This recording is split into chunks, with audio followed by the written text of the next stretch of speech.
웨슬리 설교 9 노예의 영과 입양의 영 읽어보도록 하겠습니다. 본문 로마서 8장 15절 너희는 다시 무서워하는 종의 영을 받지 아니하였고 양자의 영을 받았으므로 아바 아버지라 부르짖느니라.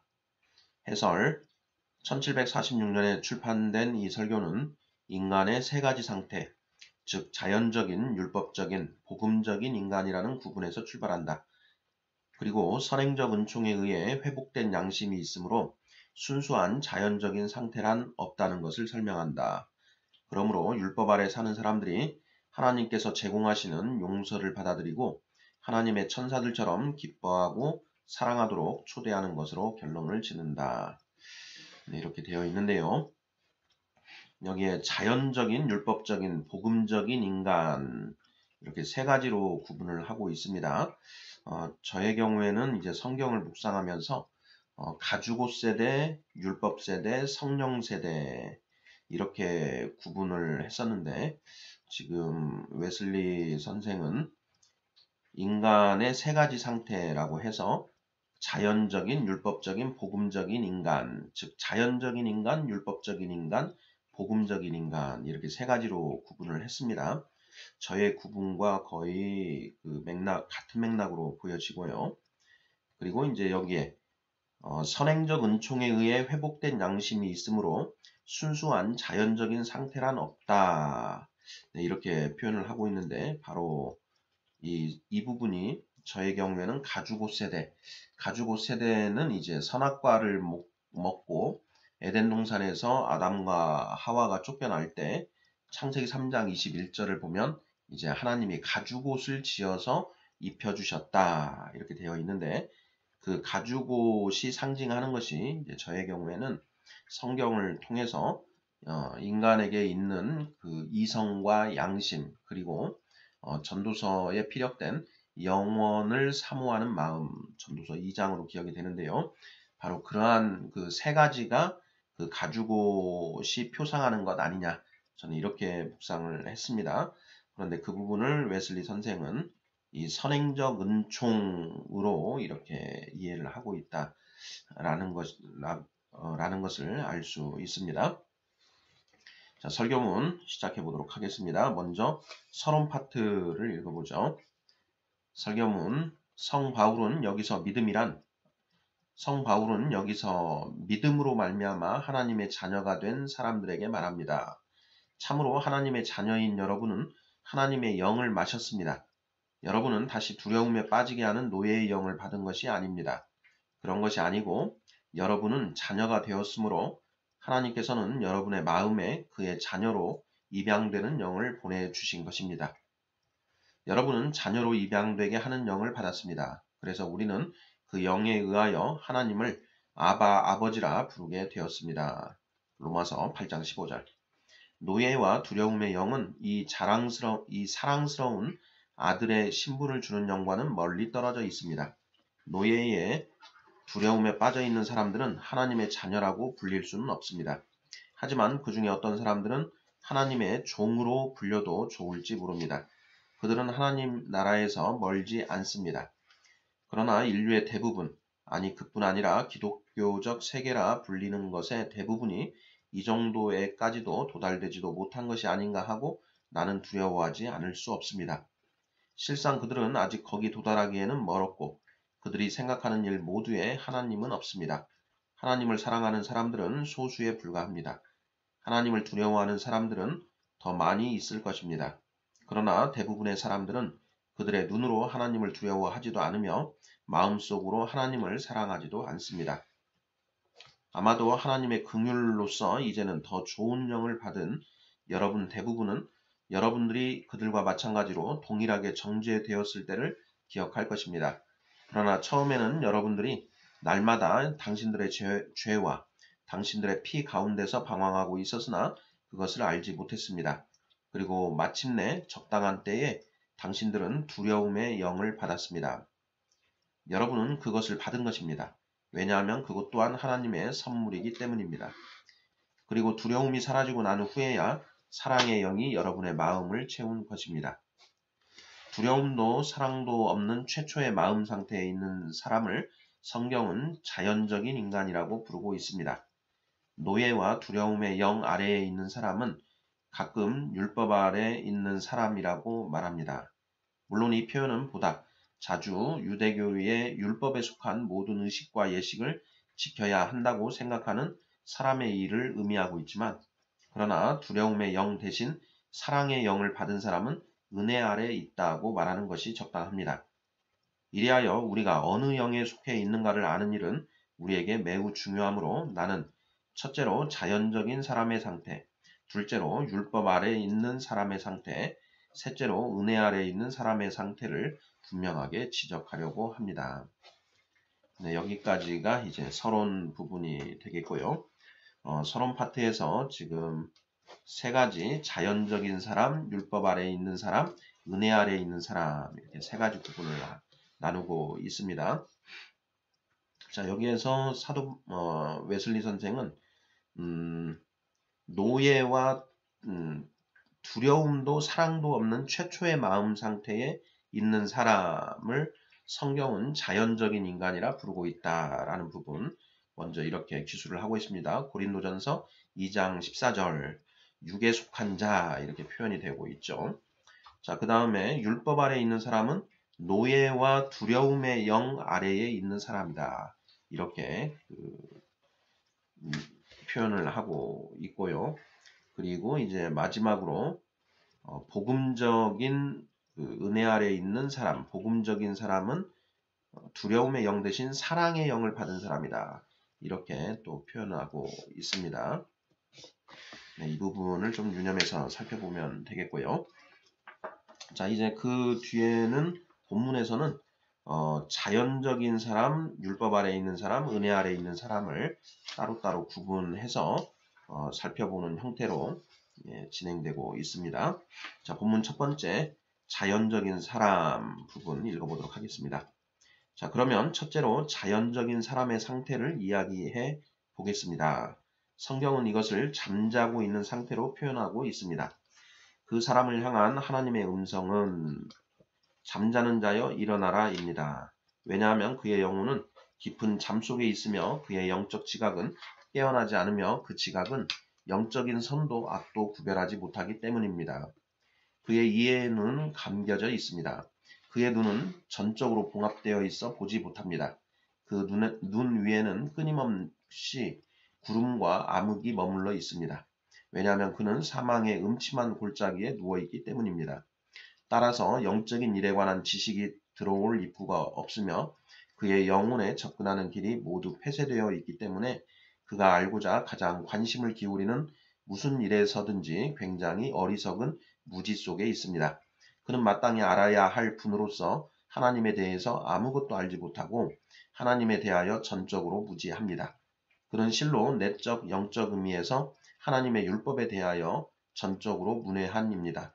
그것 없이는 아무도 주 하나님을 볼 수 없는 바로 복음적인 성화의 개념을 모르고 있고 그 생명이 그리스도와 함께 하나님 안에 감추어져 있는 사람들만이 얻는 그 행복의 개념 또한 가지고 있지 않습니다. 그리고 깊이 잠들어 있다는 바로 그 이유 때문에 어떤 의미에서는 그는 휴식하고 있습니다.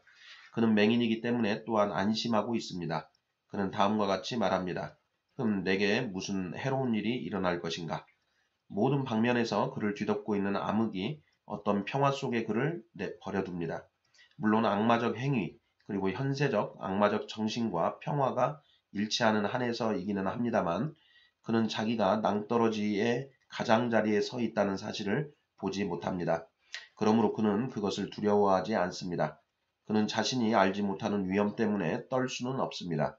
그는 두려움을 환기시키기에 충분한 이해력을 가지고 있지 못합니다.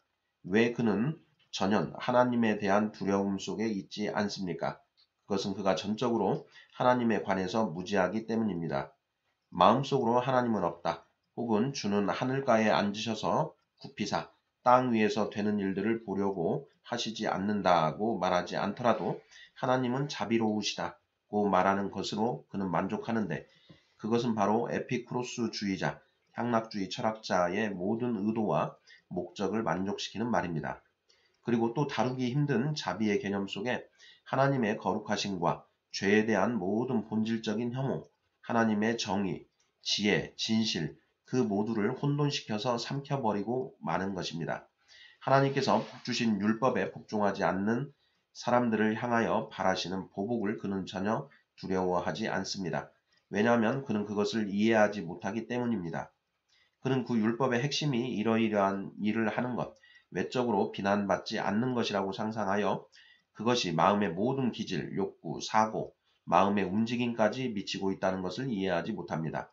혹은 이것에 관한 책임이 소멸됐다고 상상하고 있습니다.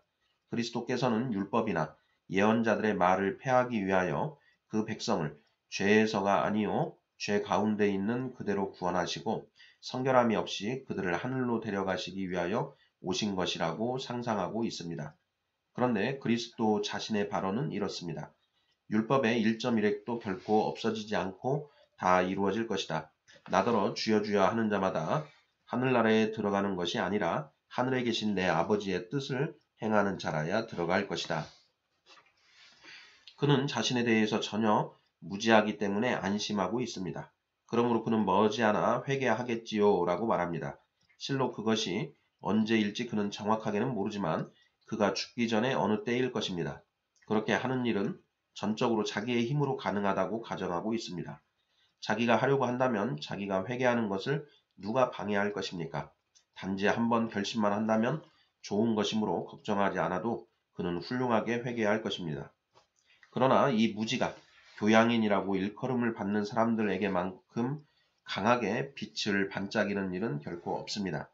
만일 자연적인 사람이 이 교양인 가운데 한 사람이라면 그는 광범위하게 인간을 도덕적 수행자가 되도록 하는 이성적 기능, 의지의 자유, 자유의 절대적인 필요성에 대해서 말할 수가 있습니다. 모든 인간은 그가 원하는 대로 행동하도록 보여주는 것이 자기 눈에 최선으로 보이는 악이나 선에 자기의 마음을 기울이는 것임을 그는 읽거나 논증하거나 실증하거나 합니다. 이처럼 이 세상의 신은 그의 마음 위에 이중적이고 맹인적인 베일을 펼칩니다. 그리스도의 영광스러운 복음의 빛이 그 베일 위에 비추지 못하게 합니다. 자기 자신에 대한 무지와 하나님께 대한 동일한 무지에서 때로는 자연적인 인간 가운데 일종의 기쁨이 일어날 수가 있습니다. 그것은 자기 자신의 지혜와 선을 즐거워하는 데서 오는 기쁨입니다.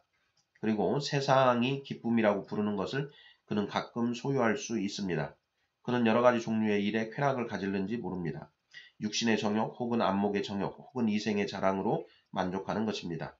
특히 만일 그가 큰 재산을 가지고 있다면, 그가 풍부한 행운을 향수하고 있다면 그는 자신에게 자색옷과 고운 베옷을 입히고 날마다 잔치를 베풀고 호화롭게 지내게 할 수 있을지도 모릅니다.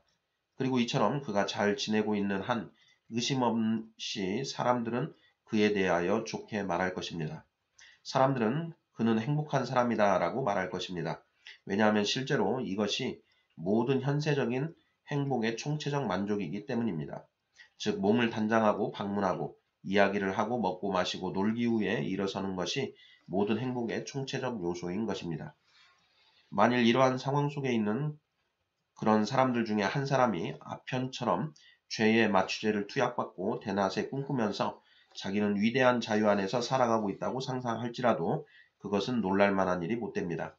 얼마나 쉽게 그는 자기가 모든 추악한 실수나 교육적 편견으로부터 자유로우며 정확하게 바로 판단하며 모든 극단을 피하고 있다고 믿고 있는 것이겠습니까? 그는 나는 약하고 편협한 사람들이 가지는 모든 광신적인 것이 없고 항상 너무 지나치게 의롭다고 하는 사람과 어리석은 사람과 비겁한 자들의 병인 미신으로부터도 자유하고 또 자유롭고 너그러운 사고방식을 가진 사람들에게는 없는 완고함이 없다고 말할 수도 있습니다. 그리고 너무도 확실한 것으로서 그는 위에서부터 오는 지혜와 성결과 종교적인 마음과 그리스도 안에 있었던 온전한 마음도 없습니다. 이 모든 시간 동안에 그는 죄의 종입니다. 그는 다수나마 날마다 죄를 범합니다. 그러나 그는 고민하지 않습니다. 어떤 사람들이 말하는 것처럼 그는 종의 멍에를 메고 있지 않습니다. 그는 정죄되어 있다고 느끼지 않습니다. 비록 그가 기독교에 계시는 하나님께로부터 오는 것을 믿는다고 공언할지라도 그는 다음과 같이 말하는 것으로 만족하고 있습니다. 인간은 약하다. 우리는 모두 약하다. 각 사람은 그 약점을 가지고 있다. 아마도 그는 성경에서 인용할 것입니다. 왜 솔로몬은 말하지 않았는가? 옳은 사람은 하루에 7번 죄에 떨어진다고 말이다. 그리고 의심 없이 자기들이 그 이웃 사람들보다 더 선량한 사람이라고 가장하는 사람들은 모든 위선자이거나 혹은 광신자다라고 말이다. 만일 어떤 때에 진지한 생각이 그를 지배하려고 한다면 그는 그것을 할 수 있는 대로 빨리 다음과 같은 말로 일축해 버립니다. 왜 나는 두려워해야 하는가? 하나님께서는 긍휼이 많으시고 그리스도께서는 죄인을 위해 죽은 것이 아닌가? 이렇게 해서 타락한 모습으로 얽매여 있는 것에 만족하여 그는 죄의 종으로 마음속 중심에서부터 봉사하는 상태로 계속 남아 있을 것입니다. 내적으로 또는 외적으로 더럽혀져 있으면서 그것으로 만족하고 있습니다. 죄를 정복하지 않을 뿐 아니라 정복하려고 노력하지도 않습니다. 특히 대단히 쉽게 그에게 붙어오는 죄를 말입니다. 이것이 모든 자연적인 인간의 상태입니다. 그가 지독하고 파렴치한 범죄자든지 혹은 경건의 모양은 가지고 있으나 능력은 가지고 있지 못한 인간입니다. 좀 더 세평이 좋은 인간이든지 또는 점잖은 죄인이든지 똑같습니다. 그러나 어떻게 해서 이런 인간에게 죄의식이 일어날 수 있습니까? 어떻게 하면 그가 회개하고 율법 아래로 오도록 인도되고 두려움을 품게 하는 노예의 영을 받게 되는 것입니까? 이것이 다음에서 고찰되지 않으면 안 될 것입니다. 네, 여기까지 해서 이제 본문 첫 번째 자연적인 인간의 상태, 자연적인 인간에 대해서 지금 기술을 하셨고요. 이제 본문 두 번째 파트로 가서 율법 아래에 있는 사람의 상태에 대해서 기술을 합니다. 읽어보겠습니다.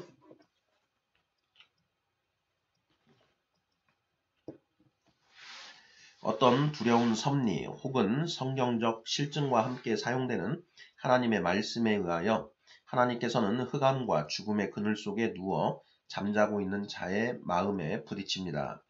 그는 그 잠에서 두려운 방식으로 흔들려 깨워지고 그래서 자신이 직면하고 있는 위험을 의식하도록 일깨워집니다.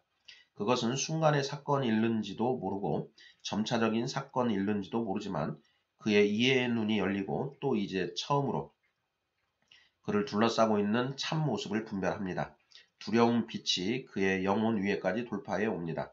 밑이 없는 나락으로부터 저 밑바닥 깊은 곳으로부터 유황이 타고 있는 불못으로부터 반짝여 온다고 생각되는 빛입니다. 그는 마침내 저 사랑이 풍성하시고 긍휼이 많으신 하나님께서 또한 소멸하는 불이기도 한 사실을 발견합니다. 하나님께서는 옳은 신이시오 두려운 분이십니다. 모든 사람에게 그 행위를 따라 갚으시고 모든 헛된 말, 아니 그뿐 아니라 마음속의 상상 때문에 불경건한 사람들에 대한 심판을 계시하시는 것입니다. 그는 이제 분명하게 다음의 사실을 인정합니다. 위대하시고 거룩하신 하나님께서는 눈이 정결하심으로 악을 참아 보지 못하시는 분이십니다. 하나님께서는 자기에게 반항하는 모든 자에게 보복하시고 면대하여 악인을 보복하십니다. 그리고 살아계신 하나님의 심판의 손에 빠져들어가는 것은 무서운 일입니다. 이제는 하나님의 율법의 내적, 영적 의미가 그 사람 위에서 빛을 발하기 시작합니다. 그는 하나님의 계명은 무한히 넓은 것이요 아무것도 그 빛에서 숨겨지지 못한다는 것을 압니다.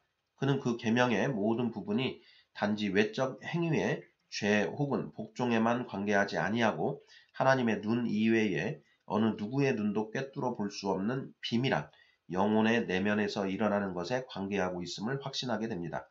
만일 이제 그가 살인하지 말지니라 하는 것을 들으면 하나님께서 우레 속에서 자기 형제를 미워하는 사람은 불붙는 게헨나에 들어가게 될 것이다 라고 말씀하십니다. 만일 율법이 간음하지 말지니라고 말하면 주 하나님의 음성이 그의 귀 속에 들립니다. 여인을 보고 음욕을 품는 사람은 누구든지 이미 마음으로 그 여인과 간음한 것이다. 이처럼 모든 점에서 그는 하나님의 말씀이 살아있고 힘이 있어 양쪽의 날선 어떤 검보다도 날카롭다고 느낍니다. 그것은 혼과 영을 가르고 관절과 골수를 갈라낼 정도로 찔러줍니다. 그리고 그는 그처럼 위대한 구원을 무시해온 자신을 의식하기 때문에 그의 죄들에서부터 자신을 구해주신 하나님의 아들을 짓밟은 자신을 의식하기 때문에 계약의 피를 거룩하지 못하고 평범하며 불경건한 것으로 여겨 온 자신을 의식하기 때문에 더욱 그렇습니다.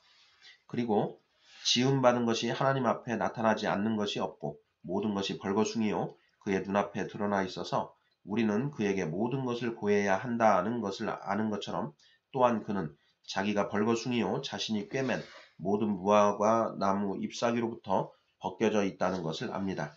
그는 종교 혹은 도덕을 가지고 있다고 생각하는 그의 초라한 모든 가식들과 또 하나님을 대항하여 죄를 범한 것에 대하여 사악하게 변명하는 것으로부터 벌거 벗겨져 있는 자신을 깨닫습니다. 이제야 그는 자기 자신이 옛 희생 제물과 같이 모기 아래로 내려 뜨려져 둘로 쪼개져 있는 것을 봅니다. 그러므로 그의 내면에 모든 것이 드러나게 됩니다. 그의 마음은 벌거숭이요 그는 모두 죄의 덩어리요 만물보다 거짓되고 심히 부패해 있음을 봅니다. 그의 마음은 전혀 부패해 있으며 불쾌하여 더 이상 말로 표현할 수 없습니다. 그의 마음속에는 조금도 선한 것이 거하지 않으며 다만 있는 것은 불의와 불경건 뿐입니다. 그 모든 행동, 모든 성격, 모든 생각이 끊임없이 악할 따름입니다. 그리고 그는 그가 말로 설명할 수 없는 영혼의 감정으로 인하여 비록 그의 생활이 비난받지 않았다 해도 그의 마음의 죄들 때문에 자신이 결코 소멸할 수 없는 불 속에 있음을 볼 뿐만 아니라 느끼는 것입니다. 그러나 그의 생활이 비난받을 것이 없고 그럴 수도 없습니다. 나쁜 나무가 좋은 열매를 맺을 수 없는 것이기 때문입니다. 그의 죄의 특히 그의 죄의 즉 정당한 대가가 죽음이라는 것을 느낍니다. 이것은 둘째 사망이요. 그 둘째 사망은 영원히 죽지 않는 것입니다. 지옥에서 육체와 영원히 파괴되는 것입니다. 여기에서 자신을 기쁘게 하는 꿈, 거짓 안식, 거짓 평화, 공허한 평화는 끝납니다. 이제는 그의 기쁨은 구름과 같이 사라집니다. 일찍이 사랑했던 쾌락은 이미 그를 기쁘게 하지 못합니다. 그러한 쾌락은 맛을 잃었습니다. 그는 그 구역질나는 단맛을 혐오합니다. 그것을 즐기기를 두려워합니다. 행복의 그림자는 도망가 버리고 망각 속으로 가라앉아 버렸습니다. 그러므로 그는 모든 것으로부터 벌거벗김을 당하고 안식을 찾아서 여기저기를 방황하지만 조금도 얻지 못합니다. 이제는 그러한 아편의 연기가 분산되었기 때문에 그는 상처받은 영혼의 고통을 느낍니다. 그는 영혼 위에 드러난 죄가 그것이 교만, 성냄 혹은 악한 욕망이든지 이기심, 악의, 질투, 복수 혹은 그 밖에 무엇이든지 처절하고 비참한 것뿐임을 발견합니다. 그는 자기가 잃어버린 축복과 자기 위에 도래한 저주 때문에 마음의 슬픔을 느낍니다. 이러한 자기를 파멸시키며 자기에게 주어진 은혜를 경멸한 사실 때문에 격렬한 회한을 느낍니다. 그는 하나님의 진노와 그 진노의 결과로 그가 당연히 받게 되는 두려움, 자기 머리 위에 드리워진 형벌에 대한 두려움을 느낍니다.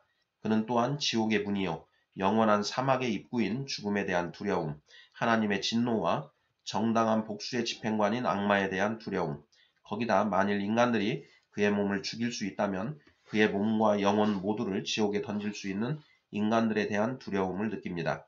이러한 두려움은 가끔 대단히 높이 올라가므로 이 가련하고 죄 많고 죄책을 느끼는 영혼은 모든 것, 곧 아무것도 아닌 것, 유령, 바람에 흔들리는 나무 잎사귀 때문에도 두려움을 느낍니다. 그뿐입니까? 어떤 때는 당혹한 지경에까지 이를 수 있습니다. 그때의 그 두려움은 인간을 술에 취한 것이 아니라 취해 있는 것으로 만들고 기억, 이해, 모든 자연적 기능마저도 정지시켜 버리는 것입니다. 어떤 때에는 그것은 절망의 아주 가장자리에까지 접근하게 되어 죽음의 이름만으로도 떠는 사람이 삶보다도 숨막히는 죽음을 선택하기 때문에 매 순간 죽음 속으로 뛰어들 준비를 하고 있는지도 모릅니다. 옛날에 그런 사람들이 한 것과 같이 이러한 사람이 그 마음의 불안 때문에 꽥꽥 소리 지르게 되는 일도 당연합니다. 사람의 심령은 그 병을 능히 이기려니와 심령이 상하면 그것을 누가 일으키겠느냐. 잠언 18장 14절. 이제 죄로부터 탈출하려고 진정으로 소원하여 죄와의 투쟁을 시작합니다. 그러나 힘을 다하여 싸워도 그는 정복하지 못합니다. 죄는 그보다 더 힘이 강합니다. 그는 기꺼이 도망하고 싶을 것입니다. 그러나 감옥 속에 굳게 매여 있으므로 그는 밖으로 나오지 못합니다. 그는 죄에 저항하려고 결심하지만 오히려 계속 죄를 범합니다. 그는 올무를 보고 몸서리치도록 싫어합니다. 그러면서도 그 속으로 달려갑니다. 그의 오만한 이성은 다음과 같은 것에 쓸모가 있을 따름입니다. 즉 그의 죄책을 크게 하고 그의 비참함을 증대시키는 데 필요할 뿐입니다.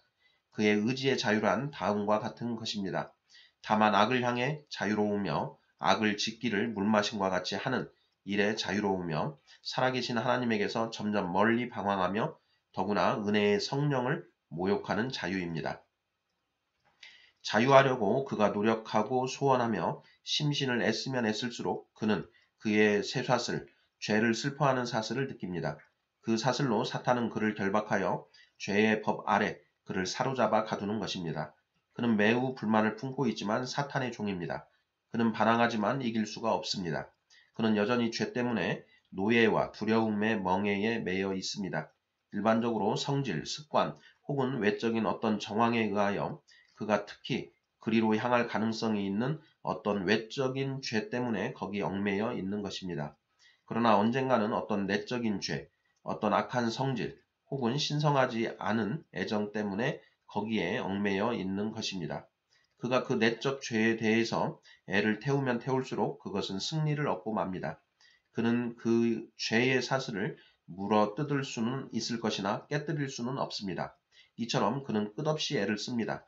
회개하고는 죄를 범하고 그리고 또 회개하고 죄를 범합니다. 그래서 마침내는 그 가엾고 죄 많고 무력하며 불행한 인간은 어쩔 줄 몰라서 다만 신음할 수 있을 뿐입니다. 아, 나는 얼마나 비참한 인간인가. 누가 이 사망의 몸에서 나를 건져 주겠는가. 로마서 7장 24절. 율법 아래에 있으며 두려움과 노예의 영 아래에 있는 사람의 이 모든 투쟁이 로마서 7장에서 한 깨어있는 인간 속에서 일어난다고 사도 바울에 의하여 아름답게 묘사되어 있습니다. 그는 말합니다. 내가 전에는 율법 없이 살았었다. 나는 굉장한 생명과 지혜와 능력과 미덕을 가지고 있다고 생각했었다. 그러나 계명이 들어오자 죄는 살아나고 나는 죽었다. 그 영적 의미에서 계명이 하나님의 능력으로 나의 마음에 왔을 때에 나의 타고난 죄가 발동을 하고 파동을 일으켰고 타올라서 나의 모든 미덕이 죽어버렸다. 나를 생명으로 인도해야 할 계명이 도리어 나를 죽음으로 인도한다는 것을 나는 깨달았다. 다시 말하면 죄가 계명을 통하여 기회를 얻고 나를 속이고 또 그 계명으로 나를 죽인 것이다. 그것은 부지중에 내게 덮쳐와서 나의 모든 희망을 도둑질해 갖고 분명하게 생명의 한복판에서 내가 죽음 가운데 있다는 것을 보여주었다. 그러므로 율법 자체는 거룩하다. 그리고 계명도 거룩하고 옳고 선하다. 나는 더 이상 이 계명을 탓하지 않고 나 자신의 마음의 부패를 탓한다. 나는 율법은 영적인 것이라고 인정한다. 그러나 나는 육적인 존재로서 팔린 몸이 되어 죄 아래에 있다. 절대로 그 주인의 뜻대로 처리되는 돈으로 산 노예와 같이 나는 전적으로 노예가 된 나 자신의 육체적이고 악마적인 마음과 율법의 영적인 성격의 양면을 본다. 내가 원하는 것은 하지 않고 도리어 미워하는 것을 하고 있기 때문이다. 이것이 내가 그 밑에서 신음하고 있는 노예의 속박이요. 이것이 나의 엄격한 주인의 포박이다. 선을 행하려는 의욕이 내게 있으나 그것을 실행하는 힘이 없기 때문이다. 나는 내가 원하는 선은 행하지 않고 도리어 원하지 않는 악을 행하고 있다. 여기서 선을 행하기 원하는 나에게 악이 들어와 있다는 법칙, 내적인 강제적 힘이 있음을 발견했다. 곧 나는 속사람으로는 하나님의 법을 즐거워하고 혹은 동의하고 있으나 속사람으로는 마음속이라는 뜻이다. 바로 계속되는 말로 사도는 그처럼 스스로 설명하고 있다. 그 밖에 모든 헬라 저자들에게서도 호에소 안드로포스, 즉 속사람은 그처럼 이해되고 있다. 내 지체 속에 다른 법, 또 하나의 강제적인 힘이 있어 내 마음의 율법 혹은 속사람에 대항하여 싸워 그래서 죄의 법 아래 나를 사로잡아 가두는 것을 본다.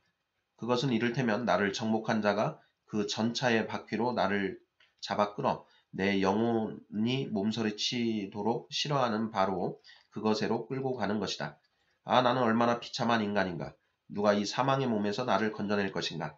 누가 이 무력하고 죽을 수밖에 없는 운명으로부터, 이 죄와 비참함의 노예의 속박으로부터 구원해 줄 것인가? 이것이 이루어지기까지에는 나 자신은 마음 혹은 나 자신, 즉 내가 지금 행세하고 있는 나 자신은 마음 혹은 속사람으로는 하나님의 법에 복종하고 육으로는 육체로는 죄의 법에 복종하고 있다. 저항할 수 없는 힘에 의하여 나는 재촉을 받고 있기 때문이다. 이것은 율법 아래 있는 자의 얼마나 생생한 묘사입니까? 그는 떨어버릴 수 없는 무거운 짐을 느낍니다.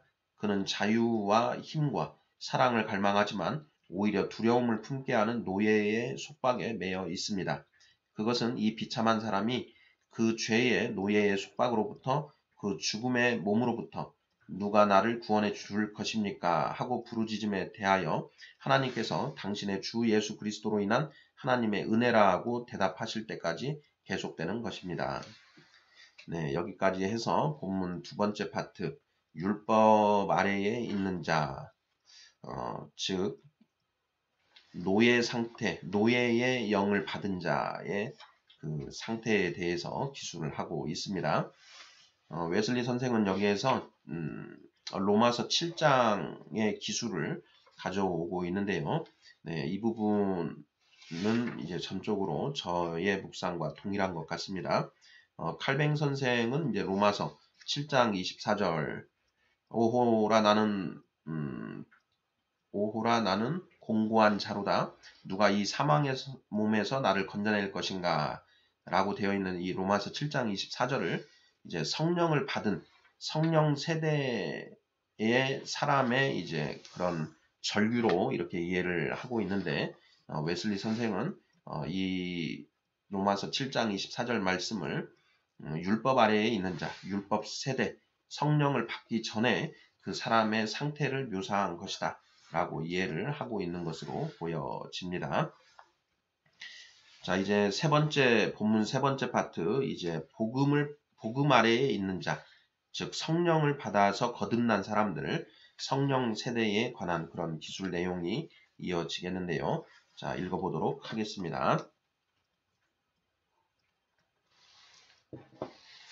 이 가엾은 노예의 속박이 끝나고 그가 그 이상 율법의 지배 아래에 있지 않고 은혜 아래에 있게 되는 것은 그때입니다. 셋째로 우리는 그 상태를 생각해 봅시다. 아버지 하나님 앞에서 은혜 혹은 자비를 발견하고 그 마음속에 성령의 은혜 혹은 능력이 지배하는 사람의 상태입니다. 사도의 말씀에 따르면 그는 아들이 되게 하는 영을 받은 것입니다. 그 영에 의하여 그는 이제 아바 아버지라 부르게 되었습니다. 그가 그 근심 중에 여호와께 부르짖으며 그 고통에서 건지시고 그의 눈은 전과는 전혀 다른 방식으로, 즉 사랑이 깊으시고 은혜가 깊으신 하나님을 보기 위해 열립니다. 그가 원컨대 주의 영광을 내게 보이소서 하고 부르짖는 동안 그는 그 영혼의 깊은 곳에서 음성을 듣습니다. 내가 나의 모든 선한 형상을 내 앞으로 지나게 하고 여호와의 이름을 내 앞에 반포하리라. 나는 은혜 줄 자에게 은혜를 주고 긍휼히 여길 자에게는 긍휼히 베푸느니라. 그리고 여호와께서 구름 가운데 강림하사 여호와의 이름을 반포하시는 것도 오래지 않을 것입니다. 출애기 33장 19절 그리고 34장 5절. 그때에 그는 다음의 사실을 봅니다. 그러나 육신의 눈으로서가 아닙니다. 여호와로라 여호와로라 자비롭고 은혜롭고 노하기를 더디하고 인자와 진실이 많은 하나님으로라. 인자를 천대까지 베풀며 악과 과실과 죄를 용서하는 분이시라. 출애굽기 34장 6, 7절. 하늘에 치유하시는 빛이 이제 그의 영혼 위에 침투해 옵니다. 그는 그 찌른 자를 봅니다. 그리고 어두움 속에서 빛이 있으라 하고 말씀하신 하나님께서 그의 마음속을 비추어 주십니다. 그는 예수 그리스도의 얼굴에 빛나는 하나님의 은혜, 깊으신 사랑의 빛을 봅니다. 그는 감각에 의하여 눈으로 본 적이 없는 사실, 곧 하나님의 깊은 것까지도 확인합니다. 그는 특히 하나님의 사랑, 예수님을 믿는 자에게 대한 하나님의 용서하시는 사랑을 확인합니다. 그 광경에 압도되어 그의 영혼 전체가 나의 주님, 나의 하나님 하고 부르짖습니다. 왜냐하면 그는 자기의 모든 부정이 나무에 달려 자신의 몸으로 그것을 짊어지신 분 위에 놓여 있는 것을 보기 때문입니다. 그는 하나님의 어린 양이 그의 죄를 제거하시는 것을 봅니다. 이제 그는 얼마나 명백히 다음의 사실을 통찰할 것입니까? 하나님께서 그리스도 안에 계셔서 세상을 자기와 화해하게 하시며 인간들의 죄과를 인간들에게 돌리시지 않고 죄가 없으신 분을 정죄하셨습니다. 그것은 우리로 그리스도 안에서 하나님의 의에 함께 참여하게 하려는 것입니다. 그 자신이 그 계약의 피로 인하여 하나님과 화해하고 있는 것입니다. 여기서 죄책과 죄의 세력이 다 끝납니다. 이제 그는 말할 수 있습니다. 나는 그리스도와 함께 십자가에 달렸습니다. 이제 사는 것은 내가 아닙니다. 그리스도께서 내 안에서 사시는 것입니다. 내가 지금 몸으로 즉 그 죽을 육체에서 살고 있는 것은 나를 사랑하시고 나를 위하여 자기 몸을 내어주신 하나님의 아들을 믿는 믿음으로 사는 것입니다. 여기서 회한과 마음의 슬픔과 상처난 영혼의 고통이 끝나는 것입니다. 하나님께서는 그의 슬픔을 기쁨으로 변화시킬 것입니다. 그가 상처를 냈으나 이제는 그의 손을 싸매 주십니다. 여기서 또한 저 두려움을 품게 하는 노예의 속박이 끝납니다. 왜냐하면 그의 마음은 주를 믿음으로써 굳게 섰기 때문입니다. 그는 이미 하나님의 진노를 두려워할 까닭이 없습니다. 왜냐하면 그는 그것이 지금은 그에게서 외면당하고 있음을 알고 있으며 또 하나님께서는 이미 진노하는 재판관으로 보지 않고 애정이 깊으신 아버지로 보기 때문입니다. 그는 악마를 두려워하지 않습니다. 악마는 위에서 주시지 않는다면 아무 고난도 없다는 것을 알고 있기 때문입니다. 그는 천국의 상속자이기에 지옥을 두려워하지 않습니다. 따라서 그는 죽음의 두려움을 가지지 않습니다. 오랫동안 이 죽음의 두려움 때문에 과거에 그가 노예가 되었던 것입니다. 차라리 땅에 있는 우리의 장막집이 무너지면 하나님께서 우리에게 주시는 집이 있다는 것을 우리가 압니다. 그 집은 우리의 손으로 지은 집이 아니라 하늘에 있는 영원한 집인 것을 알고 있으므로 그는 하늘에서 오는 살 집을 덧입기를 간절히 사모하고 있습니다.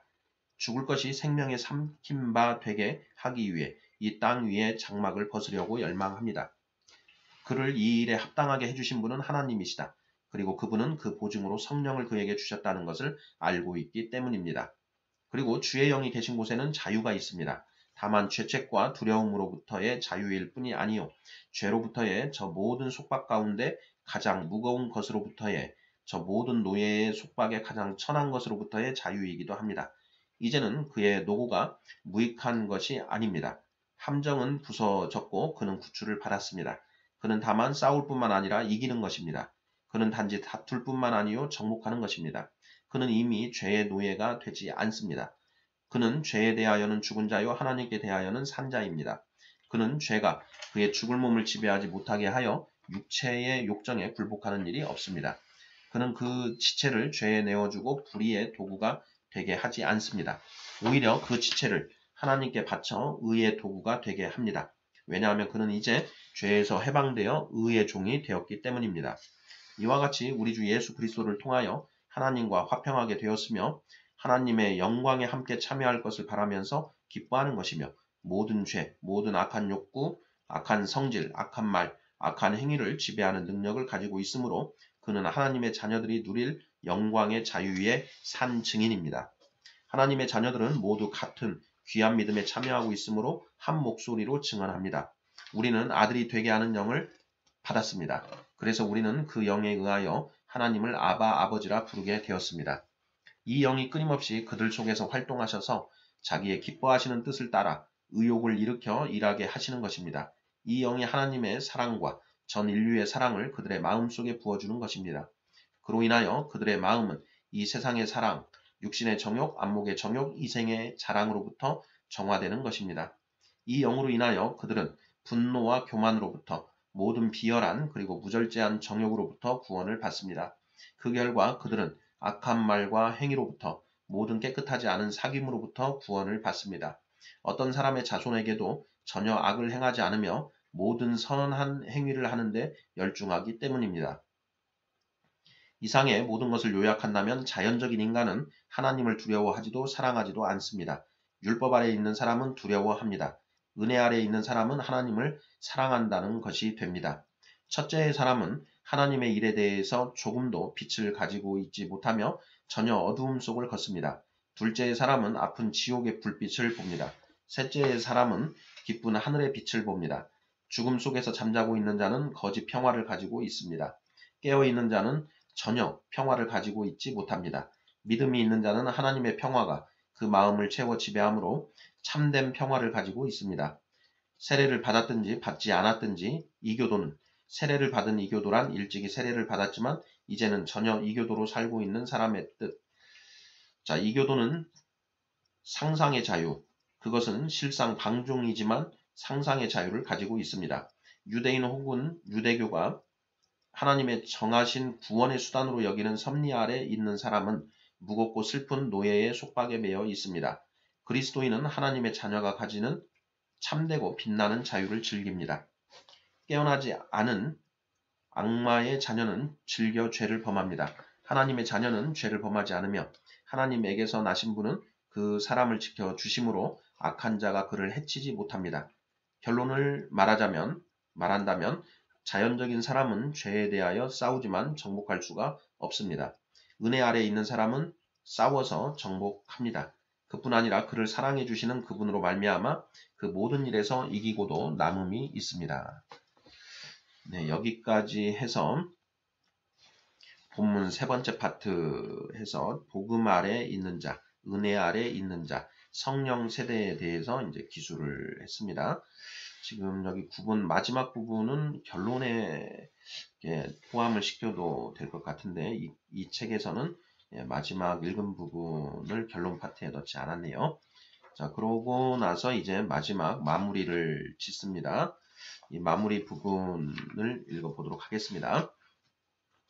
인간의 삼중 상태, 즉 자연적인 상태, 율법적인 상태, 복음적인 상태에 대한 이상의 간단한 설명에서 인류를 성실한 사람들과 성실하지 않은 사람들로 구분하는 것만으로는 충분하지 않다는 것이 분명해집니다. 위에서 다룬 상태에 어느 쪽에 속하든지 간에 사람은 성실한 인간일 수 있습니다. 그가 아들이 되게 하는 영을 가졌을 때만이 아니요, 그가 두려움에 빠지게 하는 노예의 영을 가졌을 때에도 그렇습니다. 그뿐 아니라 그가 이 두려움도 이 사랑도 가지지 않았을 때에도 그렇습니다. 왜냐하면 성실한 유대교인 혹은 그리스도인과 마찬가지로 성실한 이교도도 있을 수 있기 때문입니다. 그러므로 이 정황은 결코 사람이 하나님께 받아들여지는 상태에 있다는 것을 입증하지는 않습니다. 그러므로 여러분들이 성실한가 어떠한가만이 아니요 과연 자신이 믿음 안에 있는가 스스로 반성하고 자기를 시험해 보아야 합니다. 무엇이 여러분의 영혼 속에서의 지배적 원리인가 정밀하게 검토해 보십시오. 왜냐하면 그것은 당신에게 크게 중요한 관계를 가지고 있기 때문입니다. 그것은 하나님에 대한 사랑입니까? 하나님에 대한 두려움입니까? 혹은 그 어느 쪽도 아닙니까? 그것은 차라리 이 세상에 대한 사랑은 아닙니까? 쾌락 혹은 이득, 안락 혹은 세평에 대한 사랑은 아닙니까? 만일 그렇다면 여러분은 유대인의 상태까지도 와 있지 않습니다. 당신은 여전히 다만 이교도에 불과합니다. 여러분은 마음속에 하늘을 지니고 있습니까? 당신은 아바 아버지라고 늘 부르는 아들이 되게 하는 영을 가지고 있습니까? 그렇지 않으면 당신은 슬픔과 두려움에 압도되어 음부의 뱃속에서처럼 하나님을 향해 부르짖는 것입니까? 혹은 당신은 이 모든 것에 익숙하지 않아 내가 의미하는 바를 상상할 수 없는 것입니까? 이교도여, 가면을 벗으십시오. 당신은 결코 그리스도로 옷 입지 않았습니다. 가림없는 얼굴로 서십시오. 하늘을 우러러 보십시오. 그리고 영원히 살아계신 분 앞에 당신이 하나님의 자녀들이나 하나님의 종들 가운데에 전혀 관계를 가지고 있지 않은 자라는 것을 고백하십시오. 당신이 누구이든 간에 문제는 당신이 죄를 범하는가 혹은 죄를 범하지 않는가에 있습니다. 만일 죄를 범한다면 즐겨서입니까? 그렇지 않으면 할 수 없어서입니까? 어느 경우이든지 하나님께서는 당신이 누구에게서 나온 자임을 당신에게 말씀해 주셨습니다. 죄를 짓는 자는 마귀에게 속한다. 만일 당신이 즐겨 죄를 범한다면 당신은 마귀의 충실한 종입니다. 요한 1서 3장 8절. 마귀는 당신의 노고에 보답하는 일을 게을리하지 않을 것입니다. 만일 할 수 없이 죄를 범한다면 그래도 역시 당신은 그의 종입니다. 마귀의 손에서 하나님께서 당신을 구원하십니다. 당신은 날마다 모든 죄에 대하여 싸우고 있습니까? 그리고 날마다 이기고도 남음이 있습니까? 나는 당신을 하나님의 자녀로 인정합니다. 당신의 빛나는 자유 안에 굳게 서십시오. 당신은 싸우고는 있으나 정복하고 있지는 않습니까? 승리를 얻고자 애를 써도 얻어지지 않습니까? 그렇다면 당신은 아직 그리스도 안에 있는 신자는 아닙니다. 그러나 그 길을 계속 따라가십시오. 그러면 당신은 주님을 알게 될 것입니다. 당신은 조금도 싸우지는 않고 도리어 안이하고 게으르게 해로운 생활을 보내고 있습니까? 당신은 그리스도의 이름을 들어서 말하는 일을 감히 할 것입니까? 그것은 단지 이교도 사이에서 그 이름을 비난받게 할 따름이 아닙니까? 깨어나십시오. 당신 잠자는 자여, 깊은 것이 당신을 삼켜버리기 전에 당신의 하나님을 부르십시오. 아마도 왜 이처럼 많은 사람들이 정당한 평가 이상으로 자기를 높이 생각하는가? 왜 그들이 그 실상을 통찰하지 못하는가 하는 사실 중 하나의 이유는 이들 몇몇 영혼의 상태가 가끔 함께 섞여 있고 또 어느 정도 동일인 안에서 만나고 있다는 사실일 것입니다. 이처럼 경험은 율법적 상태 혹은 두려움의 상태가 가끔 자연적인 상태와 섞여 있다는 것을 보여주고 있습니다. 왜냐하면 죄 가운데 그처럼 깊이 잠자고 있는 사람들은 매우 적은 것이요. 그들은 때로는 다소라도 깨어 있기 때문입니다. 하나님의 영이 사람의 부르짖음을 기다리지 않듯이 어떤 때는 하나님께서는 다른 자들이 자신에 대해 듣기를 원하십니다. 적어도 잠시 동안 이교도가 자기들은 인간에 지나지 않음을 아는 것처럼 하나님께서는 그들을 두려움 가운데 둡니다. 그들은 죄의 막중함을 느끼고 또 열심으로 장차 올 진노로부터 도피할 것을 열망하고 있습니다. 그러나 그것은 오래 계속되지는 않습니다. 그들은 별로 죄의식의 화살이 그 영혼 깊이에 꽂히기를 허락하지 않습니다. 차라리 신속하게 하나님의 은혜를 질식시켜서 진흙 속에 그들이 뒹구는 일로 돌아가는 것입니다. 같은 방식으로 복음적 상태 혹은 사랑의 상태는 흔히 율법적 상태와 섞여 있습니다. 왜냐하면 두려움을 품게 하는 노예의 영을 가진 사람들 가운데 언제나 희망 없이 머물러 있는 자는 적기 때문입니다. 지혜로우시고 은혜로우신 하나님께서는 우리를 이런 비참한 처지에 두려고 하시지 않기 때문입니다. 이는 하나님께서 우리가 진토임을 기억하시기 때문입니다. 하나님께서는 육체 혹은 자기가 만드신 영이 자기 앞에서 소멸되는 것을 원하시지 않습니다. 그러므로 자신이 좋다고 생각되셨을 때에 하나님께서는 흑암 속에 앉아있는 자들에게 새벽의 빛을 주십니다. 하나님께서는 그 선의 일부분을 그들 앞으로 지나가게 하시고 그래서 자신이 기도를 들으시는 하나님이신 것을 보이십니다. 그들은 그것이 아직 저 멀리에 있지만 예수 그리스도를 믿는 믿음에 의한 그 약속을 봅니다. 그 사실로서 그들은 그들 앞에 놓인 경주의 길을 견디며 달려가도록 격려를 받습니다. 많은 사람들이 자기를 속이게 되는 또 하나의 이유는 그들이 인간은 꽤 멀리까지 가더라도 그래도 아직 자연적인 혹은 고작해야 율법적인 상태에 있다는 사실을 생각하지 못하는 데 있습니다. 인간은 동정심이 많고 또 자비심이 풍부한 기질의 소유자인 것 같습니다. 그는 상냥하고 예의 바르며 편견이 없는 친절한 인간일 수도 있습니다. 그는 어느 정도의 온유, 인내, 절제를 가졌고 다른 많은 미덕을 가지고 있을지도 모릅니다. 그는 모든 악덕을 떨어버리고 보다 높은 정도의 미덕에 도달하려고 하는 많은 욕구를 느끼는지도 모릅니다. 그는 많은 악을 아마도 정의, 자비 혹은 진리에 몹시 반대되는 모든 것을 끊을는지 모릅니다. 그는 많은 선을 행하며 줄인 자에게 먹을 것을 주고 벗은 사람에게 의복을 입히며 과부나 고아들을 돌보는지도 모릅니다. 그는 공중예배에 출석하고 사생활에서 기도를 사용하며 많은 신앙서적을 읽을지도 모릅니다.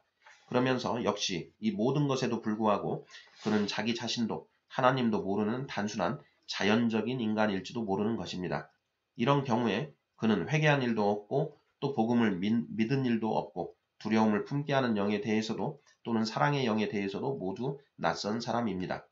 그러나 가령 이런 모든 것에 하나님의 진노에 대해서 크게 두려움을 갖게 하는 깊은 죄의식, 모든 죄를 내던지고 모든 의를 완성시키려는 열렬한 욕구, 희망 안에서의 끊임없는 희열, 그 영혼을 빛내주는 사랑의 접촉이 가해졌다 해도 여전히 그러한 일도 인간이 은혜 아래 있으며 참되고 살아있는 기독교 신앙을 가졌다는 것을 입증하지는 않습니다. 그렇게 말해질 수 있는 것은 아들이 되게 하는 영이 그의 마음속에 머물러서 그가 끊임없이 아바 아버지라고 부를 수 있을 때에 비로소 시작되는 것입니다. 그래서 그리스도의 이름으로 부르심을 받은 여러분은 여러분의 높은 소명의 목표에 달하지 못하는 일이 없도록 조심하는 것이 좋습니다. 여러분은 좋은 그리스도인으로 간주되는 너무도 많은 사람들과 함께 자연적인 상태 안에 머물러 버린다든지 사람들 사이에서 크게 높임을 받는 사람들이 보통 그런 상태로 살고 또 죽어버리는 저 율법적 상태 안에 머물러서는 안 됩니다. 그뿐 아니라 만일 여러분이 달성하기까지 계속 따라간다면 하나님께서는 여러분을 위해서 더 좋은 것들을 준비해 두셨습니다. 여러분이 부르심을 받은 것은 악마와 같이 두려워 떨기 위해서가 아니요 하나님의 천사들처럼 기뻐하고 사랑하기 위해서입니다. 내 마음을 다하고 목숨을 다하고 힘을 다하고 생각을 다하여 주 너의 하나님을 사랑하라. 여러분은 항상 기뻐하고 쉬지 말고 기도하며 범사에 감사하지 않으면 안 됩니다. 여러분은 하늘에서 이루어진 것처럼 땅에서도 하나님의 뜻을 이루어야 합니다. 여러분은 무엇이 선한 것이며 하나님께서 기뻐하시는 일이며 또 온전하신 뜻인가를 입증해야 합니다. 이제 여러분 자신을 하나님께서 기뻐하실 거룩한 산 제물로 드리십시오. 앞에 있는 것을 잡으려고 온몸을 앞으로 기울여 이미 얻은 바를 굳게 잡아야 합니다. 그리고 마침내 평화의 하나님께서 예수 그리스도를 통하여 그가 기뻐하시는 일을 여러분에게 행하여 주시고 당신이 그의 뜻을 행할 수 있도록 하기 위하여 온갖 선한 것으로 여러분을 완전하게 해주시는 것입니다. 영광이 여러분께 영원 무궁하도록 있기를 빕니다. 아멘. 히브리서 13장 20, 21절. 네, 이렇게 해서 이제 결론까지 지었는데요. 이 웨슬리 선생의 이 설교문을 읽으면서 이런 생각이 듭니다. 영국의 경우에는 기독교 국가였기 때문에 이미 복음이 다 전해졌고 복음을 듣지 않은 사람은 없습니다. 또한 이제 그 국교로 기독교를 채택한 그런 나라이기 때문에 국민들 모두 자신이 크리스찬이라고 이렇게 믿고 있는 그런 나라인 것이지요. 웨슬리 선생은 그러한 어떤 영국 국민들 속에서 이 자연 상태에 있는 자, 율법 아래에 있는 자, 그리고 은혜 아래, 복음 아래에 있는 자, 이렇게 나누어서 이렇게 그 고찰을 한 것으로 보입니다. 반면에 우리가 전 세계를 놓고 본다면 전 세계에 복음을 전혀 들어보지 못한 그런 사람들, 그리고 또 율법을 가지고 있는 유대인들, 그리고 복음을 듣고 믿는 자들, 이렇게 세 가지로 구분을 해서 볼 수가 있지요. 이 부분을 좀 유념해서 생각해보고 묵상해볼 필요가 있을 것 같습니다.